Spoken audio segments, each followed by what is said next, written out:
నమస్కారం ఈటీవీ 360కి స్వాగతం. ముందుగా ప్రధానాంశాలు.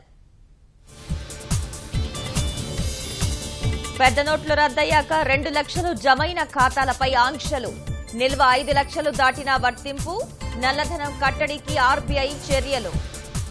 నేడు రాష్ట్రపతి ప్రణబ్తో విపక్ష నేతల సమావేశం. నోట్ల రద్దు పరిణామాలు, పార్లమెంటు పరిస్థితులపై ఫిర్యాదు. నగదు రూపంలో పింఛన్ల పంపిణీకి ముఖ్యమంత్రి ఆదేశం. నెలాఖరుకు కష్టాలు ఉండకూడదని బ్యాంకర్లకు స్పష్టీకరణ. నేడు తిరుపతికి సీఎం. సైన్స్ కాంగ్రెస్ పనుల పురోగతిపై సమీక్ష.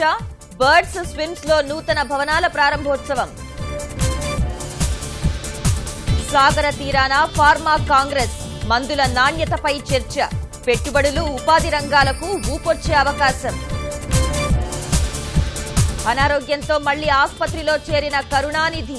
జలుబు, అజీర్తి సమస్యతో బాధపడుతున్నట్లు వైద్యుల వెల్లడి. బీసీసీఐ అధ్యక్షుడు ఠాకూర్ పై సుప్రీం తీవ్ర ఆగ్రహం. అసత్యం చెప్పినట్లు తేలితే జైలుకెళ్లక తప్పదని హెచ్చరిక. చెన్నై వేదికగా భారత్ ఇంగ్లాండ్ ఆఖరి టెస్ట్. జోరు కొనసాగించాలనే పట్టుదలతో కోహ్లీ సేన.